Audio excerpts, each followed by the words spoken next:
Lay. Sir. Yeah. Yeah. Kane is in the building. Alright, already the show goes on all night. Till the morning we dream so long. Anybody ever wonder when they would see the sun? Just remember when you come up, the show goes on. Alright, already the show goes on all night. Till the morning we dream so long. Anybody ever wonder when they would see the sun? Just remember when you come up, the show goes on. Have you ever had the feeling that you was being had? What's up, party people? How we doing out there? Blog Talk Radio, and we are the Matchup Zone. Kevin Owens, John Hunt, coming to you live today, talking a little bit of overseas basketball. We have a really cool setup today. My agent, who is a European basketball agent and was my agent during my time playing basketball, will be on the show today. It's going to be a lot of fun. We're going to ask him some questions, talk to him a little bit about just the overseas basketball market, what is going on now, and then reminisce a little bit about my shitty career. John, what's up, man? How are we doing? We're doing good, man. We got some new tech we're trying out. A lot of discussion between you and I this week about the future of the Matchup Zone. It was interesting. You gave me some stats on some of the analytics that are out there. You want to hit that for us, Kev? Yeah, so it's pretty cool. Talking about like sports and basketball podcasts and things like that. We actually were ranked in 150th, which sounds pretty nonsensical to most of you who are like 150th, like in the country. Cool. You're like, you guys suck. Yeah, he's like, oh wow. Like JJ Redick's like, oh cool, dude. If I woke up with 150 ranking, I gotta watch out for that guy Kevin Owens and his podcast. Exactly. I'd be like, oh my gosh, he's the worst. So we had we jumped up to 150, which is a pretty cool thing for us because we're a growing podcast and we weren't even close to the top 200. And now we're suddenly in the top, 200. We're like 150. So I think that's a pretty cool stat to kind of drop because it shows that we're growing. It shows that people actually are listening and interested. So it's pretty cool. So I'm pretty excited. You also mentioned we got the next couple guests already lined up. People are coming to us crazy. And saying, hey, let me jump on that show. Let me get my name out there. That was awesome. That's cool. Plus, we're also, possibly bringing on some new staff. Yeah, we got social media expert, because listen, I don't know what in the world, so I'm terrible at my own social media account, and when I'm trying to update things and be a social media guy, I don't know what I'm doing, so I'm just sitting there like, this is terrible. So my social media account with the actual show is like beyond bad, and I was like, we need someone in here who's going to actually drum up interest and get new listeners, so we hired a social media expert. Yeah, man, she's going to take care of some stuff. She's a little younger than us, though. Yeah.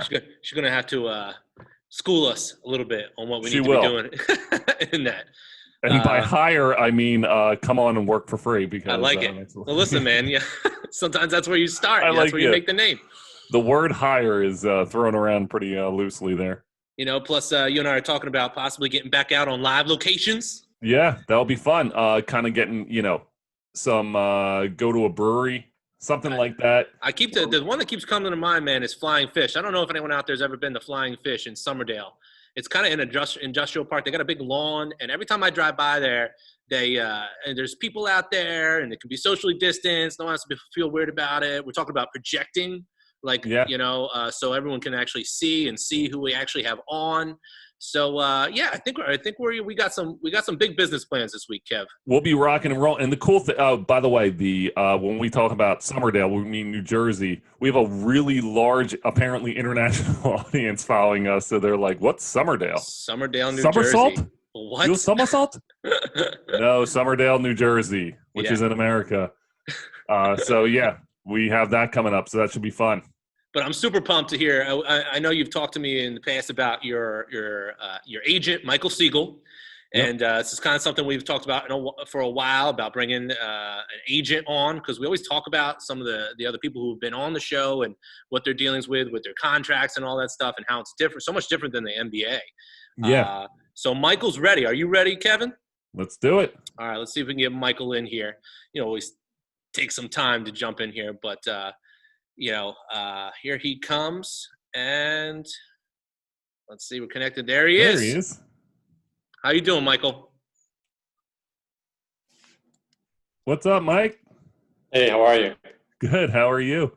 I haven't seen you in a while. It's great to see you, man.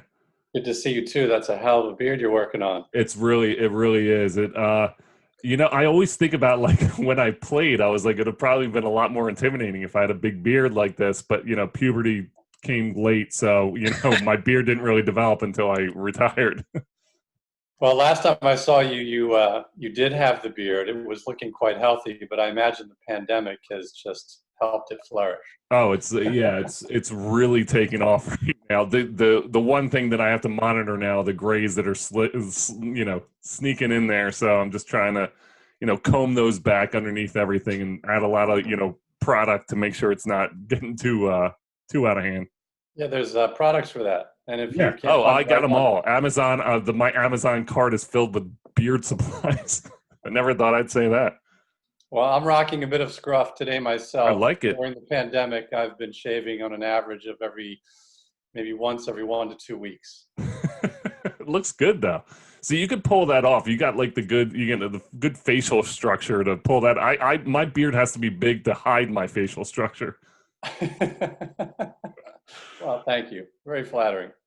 Well, Mike, I'm psyched to have you on here today, just to talk about, we talk a lot of overseas basketball, and to talk about, the other side, which is something that a lot of people don't really know much about, which is the more business side of overseas professional basketball, and kind of what goes on with that. So the first thing, just in terms of this market with the pandemic, and, I just was reading an article about Germany, how everything's really, cases are spiking in Europe right now. How hard has it been to kind of get your clients overseas right now during this whole pandemic?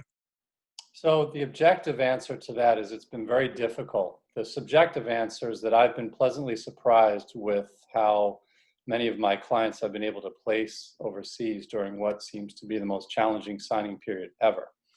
So I think objectively speaking, it's been difficult as a result of safety and health, and then of course teams not having the wherewithal due to financial losses to do the normal signings they would normally be prepared to do.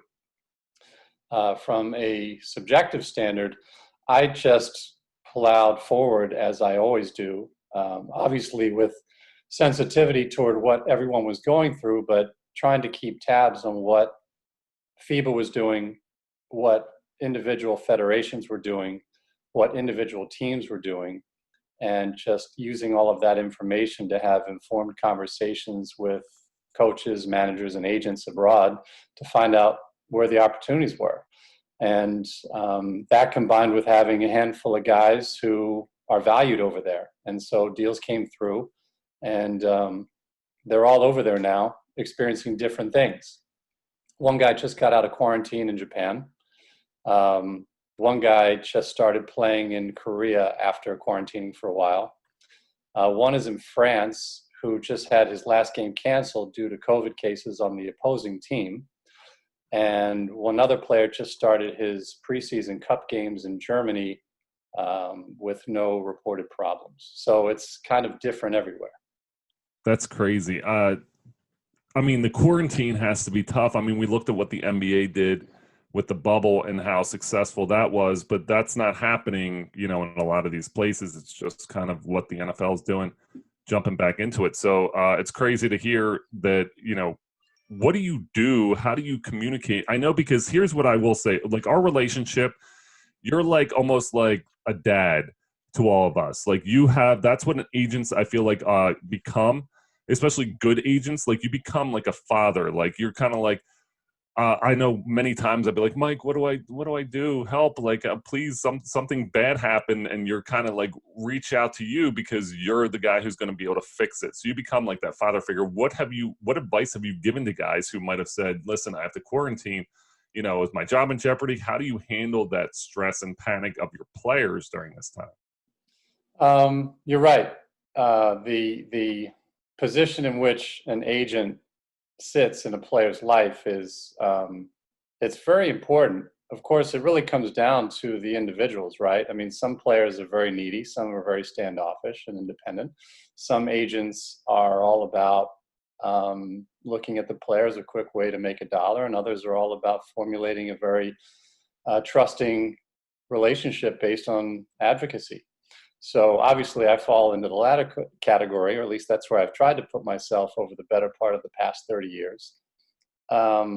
Right now, the quarantining aspect of this is pretty much a no-brainer. That's not anything anyone really needs to talk about. That's one of the first things that's laid out at the onset of a negotiation.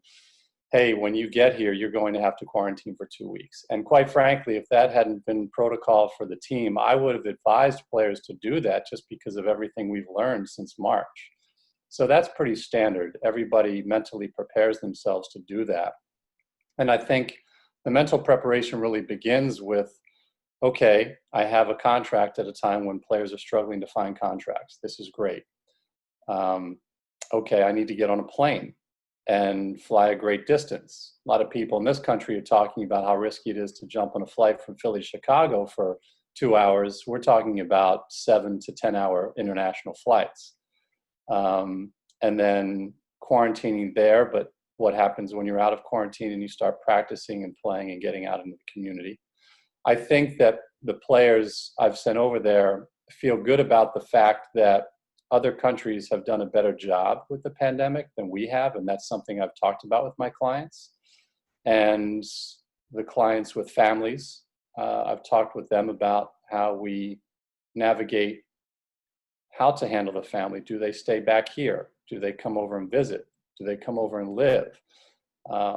So it's really just about addressing the obvious questions that this pandemic has raised with all of us over the past 8 months and just talking them through. And I think the biggest mistake some agents make is they put themselves in this category of someone who has to be omniscient, right? Like, agents don't have all the answers, and players are smart enough to understand that. And I think that if an agent just puts forth as much information as he can reliably state, and then just gets into another category of information where it's like, I think we need to talk about this, but I don't have any real solutions for you, so let's come up with those solutions together. And I think that's the best way to approach these things, as opposed to pretending you have all the answers and sending your client down a rabbit hole that is uninformed.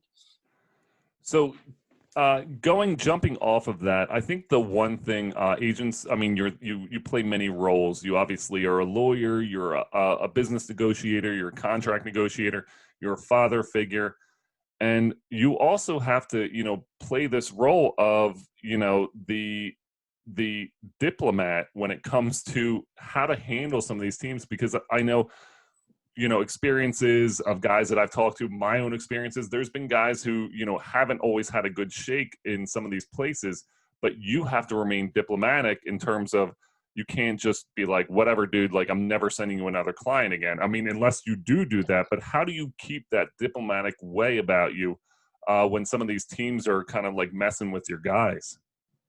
So I am the guy that does that. I actually have a list of teams that have wronged me or my players so poorly in the past that I will not deal with them again. Nice. Fortunately, it's not a long list. And at some point you have to decide what you are and are not willing to deal with. I mean, there are some indiscretions that teams have committed that I've had to write off as just poor business practice, but not something that keeps you from going back there, especially with the turnover of coaches and managers in the European marketplace. Those often change from time to time. And if you have new ownership or new management in the team, that obviously clears the path for better dealings than what you may have had in the past. As long as someone is still at the helm who's done something egregious, I won't deal with them again.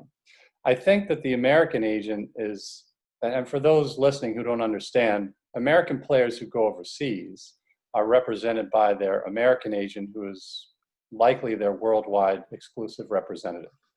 And then to facilitate the process of getting a job abroad, that American agent usually works with foreign agents in different countries to facilitate such things as language barriers, daily access to the player and the team because they're on the ground 24/7, whereas the American agent is not, et cetera. And so the biggest challenge I find is that the European agents are the ones who are compromised because they want to serve the American agent and player and do the deal and collect a fee and continue that relationship for future business. Like you guys suck. Thanks, John. I gotta watch out for that guy Kevin Owens and his podcast. Who is that? I have no idea. Yeah. All right. I think we got a heckler on the line. And then the agent who's trying to do that also wants to curry good favor with the team. Yeah. And so they're not going to be too harsh with the team so that they can continue to do business with that team for other players and other agents. Okay. And so for the American agent who really wants to put his feet firmly in the ground and represent his client properly, sometimes you find yourselves not only at odds with the team, but also the person who you've entrusted to broker that relationship with the team. And likewise, I have a short list of foreign agents who I will never deal with again because of things they've done to hurt me or my client. And so you really have to stay true to yourself and your client and understand that sometimes things will get messy. And that's when you have to really look at who you are and what you stand for and tell your client, you know, what you're thinking of doing, and always give your client the opportunity to weigh in. Nice. And then sometimes your client will weigh in with something that they want to do, and you have to tell them that you're not sure it's possible. You and I had a situation like that. So it's not always smooth. And I think the agents who tend to come out on top are the ones who are just honest. Even if what you're delivering is bad news, just be honest. Yeah, I do think that's a great thing. I mean, looking at my career, well, first off, is Hyundai Mobis Phoebus on that list from Korea, or did they make that the poop list? Because that's you know, one of my bugaboos from when I was in Korea and, you know, hurt my knee, and you know, they just kind of were like, you have to run for 24 hours straight, and I was like, I don't even know what that means, like, and they just kind of set me off. I remember that. Yeah, I remember that. And time. so Mobis is on that list. The people who were involved with Mobis at the time that we ran into that problem are all gone. The coaches, Nice. the owners, the managers. So it's completely under new ownership and management as to when you were there. Yeah. Which obviously makes it more fertile ground for business, but I have not gone back. Nice. I almost feel like that's, you know, loyalty. I'm like, my heart's kind of swoons a little bit for that, Mike. I appreciate that. It makes me feel good that that kind of went down. But I do like there's so much. I don't think people really realize all the moving parts that go into overseas basketball. I know I talk to a lot of guys who play who are like, you know, I can play, you know, they hear everyone saying, I can play overseas basketball. I can play overseas basketball. And what a struggle it is to get in. I mean, even thinking about how my career started, I talk about it a lot. My brother, you know, it's probably the same way that I have the relationship with you is Jeff was, you know, a very solid player and was able to kind of excel. And then I kind of rode his coattails. Like I'm not one to deny it. I kind of rode his coattails, and I feel like that was the reason I got the relationship with you, because I was able to use Jeff as kind of a springboard to kind of go. I mean, is that do you ever get a client who you're just kind of like, I mean, you don't have to tell me if I was a charity case, but do you ever get a client where you're like, you know, I don't really see much coming out of this, or how do you kind of tell that person, honestly, like, listen, there's not really a market for you? So this is a very relationship-driven and perception-driven business. So I can't speak for other agents, but for myself, I've always wanted to be involved with people that I have a relationship with, because when there's a mutual connection, it just makes things easier from the start. And I have also recruited character as much as I've recruited talent, because when you're recruiting and representing knuckleheads, life is miserable. And, when you're young and dumb and getting started in this business, you obviously look at the draft boards and try and go after the top names, regardless of how you can get to them. But over time, you realize it's better to deal with relationships, and it's better to deal with high character individuals who have high character people surrounding them. So that's how I recruit. And then sometimes you will have somebody who comes to you and says, hey, listen, I'd like you to help me with somebody. And if that person looks like you can help them, it's worthy of your time and theirs to get together, then I will take that on. And if it looks like something that's too labor intensive or doesn't really have a light at the end of the tunnel, I will very honestly tell them, I don't know that I can make anything happen. Because what people fail to realize is that there are so many more players vying for these jobs than there are jobs. Financially, the market overseas has never recovered fully from the global economic crisis of 2008 and beyond. And now we're in a pandemic, which has only heightened those losses. So players think that it's so easy to just go get a job in some dark corner of the world. And they'll say that, oh, just give me a job for $1,000 a month in some country I never heard of. Mm-hmm. Those jobs are tough to get. And what players have to understand is that for an agent who has existing clients and is running a business and needs to make decisions on how to allocate your time, sometimes you just have to be really blunt and honest and say, listen, I don't think I'm the right person to do this because of what it's going to take. In which case, I will try to find a younger agent with less clients and more time in his hands who might be a good fit. But sometimes it doesn't work out. And again, it all comes back to honesty. The worst thing you can do is tell a guy like, oh yeah, sure, I'll help you. And then you just forget them and they think you're doing something for them and you're doing nothing and they're floundering. That's terrible. Yeah. That's it's really good because you talk about the personal relationship and how has that been affected? Because I know we had many face-to-face meetings. We would sit down, we would talk face-to-face. You would come see me in the D League or now the G League. We had many face-to-face interactions. So I felt like that was always reassuring. But now in this pandemic, I mean, are you zooming in with guys, or how is it easier to kind of have those face-to-face, especially with the new technology, to talk to guys overseas? Or do you think it hinders anything if you don't have that face-to-face because you can't, be right there in the room with that guy? So with my existing clients, it doesn't feel like all that much has changed. I think things will start to feel very different between now and the spring, because that's when the normal basketball season happens. And that's when during the normal basketball season, I am traveling to watch workouts and practices and games. And so that interaction will not exist. But the clientele I have is small enough and manageable enough, and I'm close enough in my relations with them that we all understand what's going on. And the amount of time I've invested in spending time with them and their families in the past proves who I am to them and the quality of our relationship and the legitimacy and honesty of it. And now that we're on this same pandemic boat, nobody's really expecting anyone to do anything. In fact, clients are kind of saying, if you ever thought of coming and seeing me, don't. They want people to stay away. And I'm living a very conservative life in that regard as well.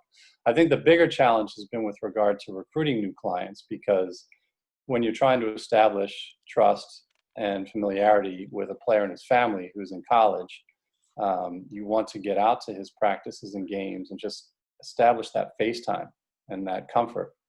And that's obviously not possible. When the pandemic was declared in March, I was booked to go to anywhere from probably 3 to 5 conference tournaments, start scheduling final meetings with players and families. There were probably 5 or 6 of them that I narrowed my final list down to. And all that was obviously canceled. And I wound up having to do everything via Zoom, which actually was quite effective. My staff and I put together really cool presentations and scheduled meetings and walked everybody through everything they needed to know. And it was comfortable because it was just following up via Zoom various personal conference meetings that had already taken place during the prior year. Mm-hmm. So it wasn't like, hey, let's do this Zoom for you to meet me. They already knew me. This was a way to wrap it up in the most responsible way possible. And so moving forward, I think that it's going to be tougher while this pandemic continues, because, the meetings I have in the spring, those wrap-up meetings, they're going to be with some players that I haven't spent that much time in person with, because this whole season is going to be non-personal contact. We quite frankly don't even know what this college season is going to look like, other than they've set a start date of November 25th. That's the crazy thing. I mean, I know I coach high school basketball and we have a start date, but I don't see the season. It's not going to look obviously like other seasons. So it's going to be tough. I think about the guys who last year, I guess they had enough body of work to kind of get them to the next level or be able to get those jobs. But the guys this year, if stuff goes down and the season's canceled, like how do you even tell? How do you know? Are you just taking a chance with clients, not really seeing sight unseen, really just seeing them in workouts? Because that's not really a best way to tell what kind of player they are. It's hard. This NBA draft is November 18th, and teams are going to be drafting players that they haven't seen live since before March 12th. Anything that a team has done with a player since March till now has been via Zoom interviews. And only recently was it expanded to allow teams to watch pre-recorded workouts. There's no combine, there's no individual workouts live, there's none of that. So it's truly a player's body of work that a team will have to make decisions on. And as you know, watching a player's game film in college is one thing. It's another to evaluate him at a combine or in an individual workout where you can tailor the competition that they're going to go up against, right? I mean, obviously it's a little easier to make that decision on the guy who's killing it every night in the SEC or the ACC because everyone there is good. Yeah. But if you have, say, this outlier pro talent in a conference like, the A10 or the MEAC or the Patriot League, well then, you want to see him against other guys on a frequent basis to see how he stacks up. That's where teams are going to be really challenged. And for the one guy that I advised all the way through this draft, he had to withdraw back in August, but I took him all the way from March to that point in August. And that was the big question. It was like, listen, you either stay in this draft and you risk the fact that there may not be any kind of season on the pro side, because back in the summer, we weren't really sure what things were going to look like because the bubble hadn't finished. We didn't know if it was going to finish successfully or unsuccessfully. And for a lot of these college guys who leave school early, they usually wind up under Exhibit 10 or two-way contracts in the G League. And there's been no talk of a G League season. That's crazy. So I said, if you leave school and stay in the draft, there's no certainty as to what you will be doing and where you'll be doing it next year. On the other hand, if you choose to return to school for your final year, there's no guarantee you're going to be playing a final year of college basketball. And I told him, I said, you need to make a decision for yourself and your family based on what's most comfortable for you as if basketball doesn't exist. Like you have to make a decision that you can live with irrespective of basketball, because basketball is the wavering factor here. And he chose to go back to school. It's something you don't think about. Even I haven't thought about the guy who's the cusp NBA player. And, that decision making, I always say that, college recruiting is tough because you're 17 years old and you're making a decision that could completely affect every aspect of your life, where you go to school, who you marry, will you get in the NBA, will you not? It's a crazy thing to have that decision at such a young age. And then on top of that, a guy who might be 19, 20, having to make a decision of, should I leave college? Should I go play professionally? Especially in this pandemic. It's something I haven't even fathomed. And you just brought that up. It's like blowing my mind right now that the decisions that these young kids have to make about their entire future that can completely alter the butterfly effect of their lives is fascinating it sucks. It's not, but it's really challenging. It's really challenging. And that's why I told guys, I said, look, you need to think about this from a bigger perspective than just basketball, because basketball is really uncertain. There may or may not be a season in whichever direction you choose to go. So look at the other aspects of your life and see what's important and where you really would want to find yourself if basketball didn't exist. We're talking with Michael Siegel, Siegel Sports and Entertainment Agency.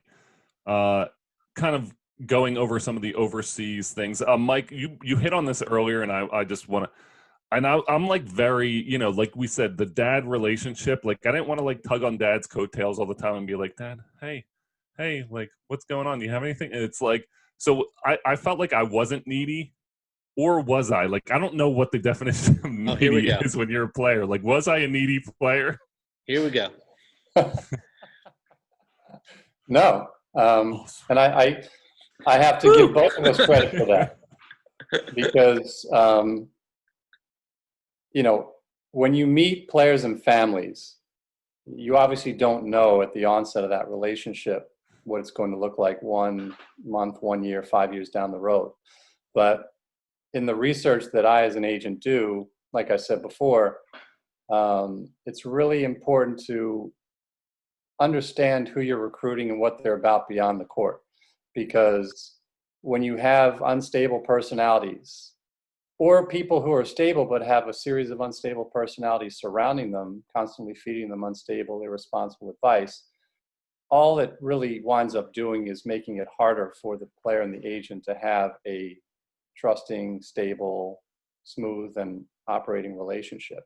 So, using you again as the example, you were an easy decision because I had already had the experience of representing your brother and getting to know your family. Mm-hmm. And so that was sort of a no-brainer. And that's why most of the relationships I seek now before I start recruiting someone are based on information that I've been given by people who I trust, who say, this guy's not going to waste your time. And I think that's really, really important. I mean, most agents would laugh at me if they heard me say this because they might think I'm not telling the truth, but I can tell you that I'm unequivocally clear on this fact. I'd rather represent a late second round pick who's a sweetheart of a guy than a late first round pick who is a knucklehead. And that's just a fact. I've been around long enough to know that saying that makes a lot of sense for me and my business model. Other people may feel differently, but you have to know who you are, right? Like it's that way in everything in life. You have to know who you are, and you have to know how you operate and what works best for you. And that's what I think matters most. I love that. And this is why it's so fun to kind of talk to you because, just sitting down, I feel like, you forget like all the shit and microphones and all this is on because, just hearing you talk, it's like that is that personal touch. And I think that's what most athletes need to look for in an agent.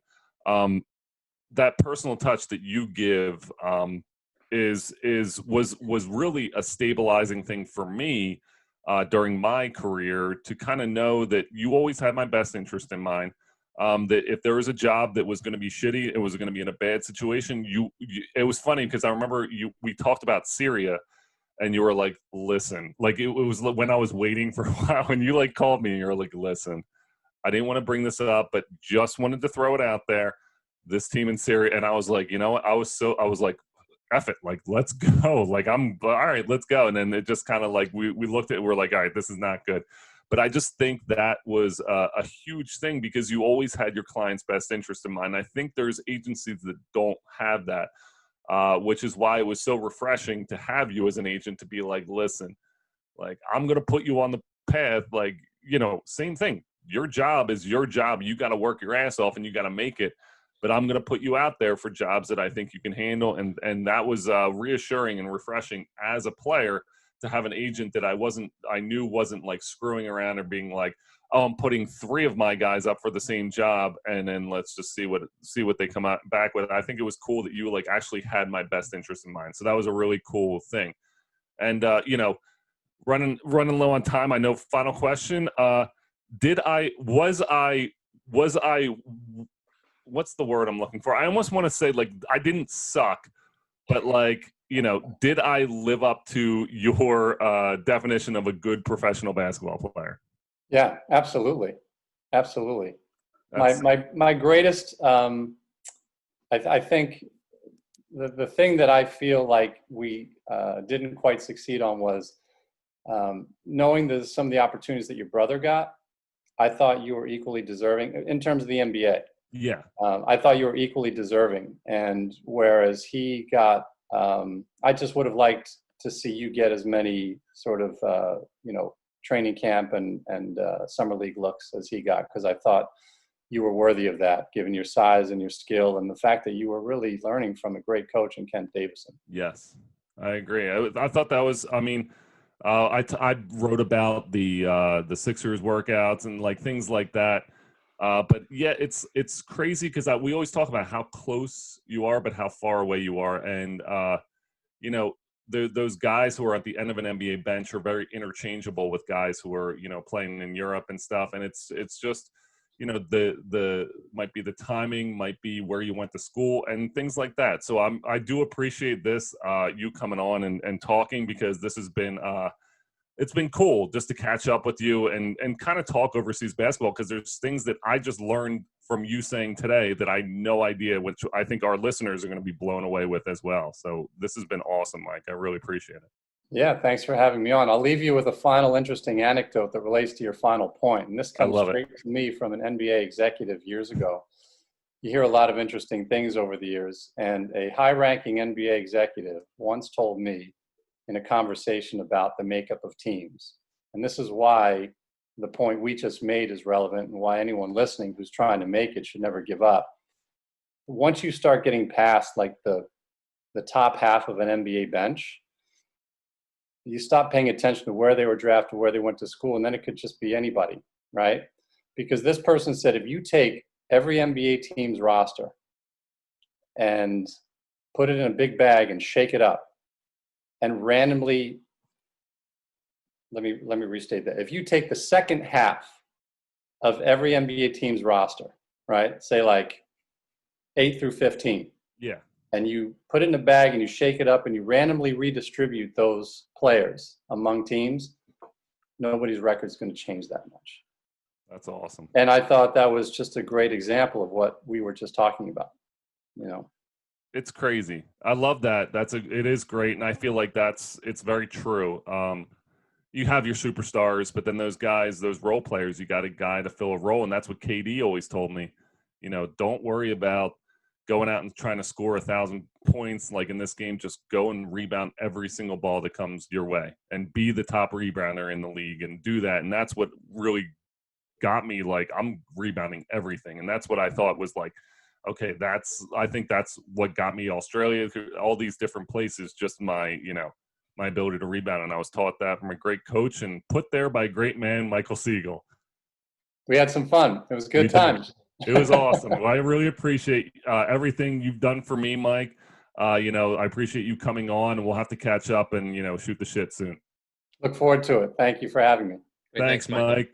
Take care, gentlemen. Have a great day. You too. So Michael Siegel, Siegel Sports and Entertainment, joining us today. My agent playing. That was fun, John. Yeah, man. You got the experience. Like I said, I'm more the layman listener, and I listen from that side of things, and to hear him kind of almost clarify some things. A couple times he stopped and stuff. Let me clarify this for everyone out there, like John Hunt, who doesn't know what I'm talking about. And, then I'm starting to think about, some of the other guys that we've had on and some of their stories. And I'm like, to hear it from that, I think the title of today's episode is like hearing it from the other side, I think you wrote. I was flipping that script. This was flipping the script. Yes. I thought that was a really interesting, like it really helped really piece some things together for me in this grand scheme of things as I learned about overseas basketball. I thought this was one of the, and I was going through, I thought about this last week. I was like, once Mike comes on, I think that's going to be a great show because, his mindset and how he sees this as a business side of things. He doesn't look at it as a player side, like work hard, he's looking at it as a business side. So it's really cool to see the other side and see what goes on in an agent's mind and what he's looking for in a player. So that was like super dope. Plus there's a lot of misinformation out there, man. Absolutely. Like, I don't know, like when you think about agents, what do you think about? Like that slimy kind of guy. What was the movie with Tom Cruise, right? Jerry Maguire.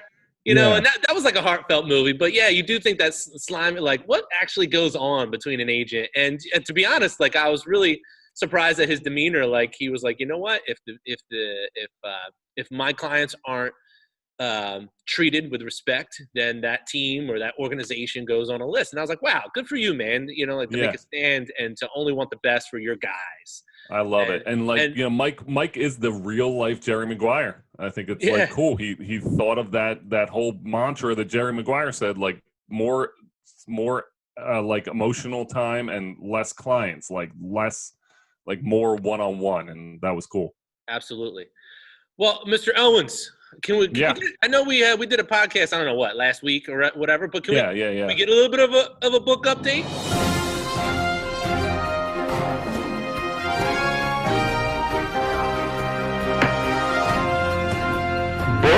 Update. You got it. Wow. Awesome. So crazy thing. This is what sucks too. As I get off an interview with my agent who kind of had that fatherly figure to me to be like, did I do good, Dad? I thought it was interesting because I felt like on a high, but then you kind of have to crash down to the lows. So we shopped at the Triumph, which is the biggest name in publishing. They wrote back. They said, we appreciate this.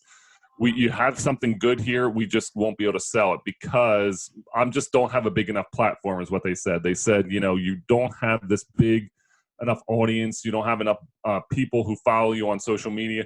You don't have enough big enough presence to kind of really sell this nationwide. Now, Triumph, either it's they're brand name, huge authors doing books on huge athletes, or it's huge athletes doing books on themselves. There's not really that many books of like little guys trying to, piece it together. So I am the little guy even. So it's kind of tough to get in there. There are a lot of other ones, but they declined and that's what their feedback was. So it was cool to get that feedback. There? What's the next step? Do we go on to the next publisher here? Yeah, we moved on and blasted it out to a few publishers. We're not going we wanted to go with Triumph first because Triumph was the biggest and the best. So that was pretty cool. Then we jumped over to the other side. Then we're jumping over to other publications who, focus more on memoirs and things like that. And, pretty big publishing companies. So we're hoping that they'll be able to kind of hop on and be like, yeah, we'll take a chance.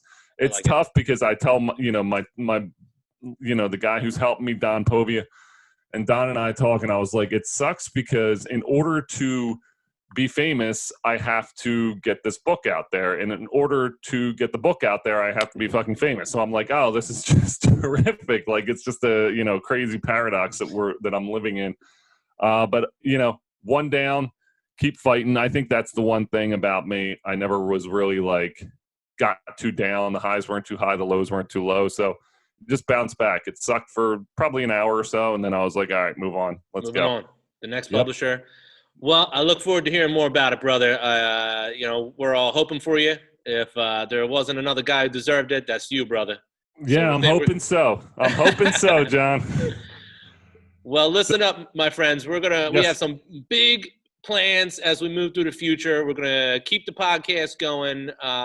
Like I said, Mr. Owens, we got some big names coming up, so we want everyone to stay tuned, keep listening. Make sure you comment or give us a review, give us a 5-star review so we can keep climbing those ratings. Exactly. Yeah. Subscribe to the podcast on iTunes, guys. Just type in the Matchup Zone, subscribe to it. And once you subscribe, just, give us a 5-star rating or 1 star. Like, be honest. What the fuck? Like, whatever you're tell us what we suck at. We're tell us what. Give us feedback. Be like, oh my God, stop talking.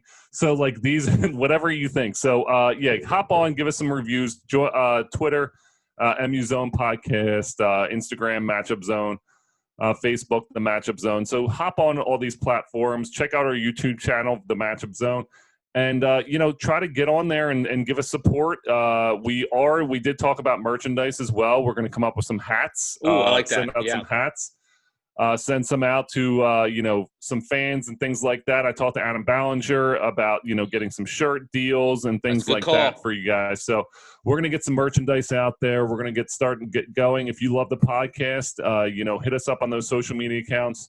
Follow us so you can be up for the prizes and things like that. But other than that, John, I think we are going to wrap it up today.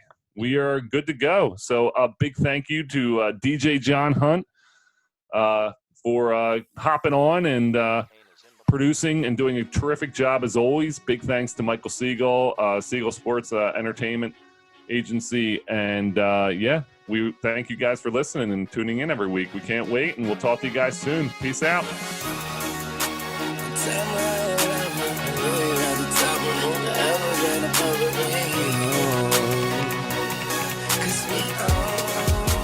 Who else really trying to with Hollywood Code? I'm with Marley G.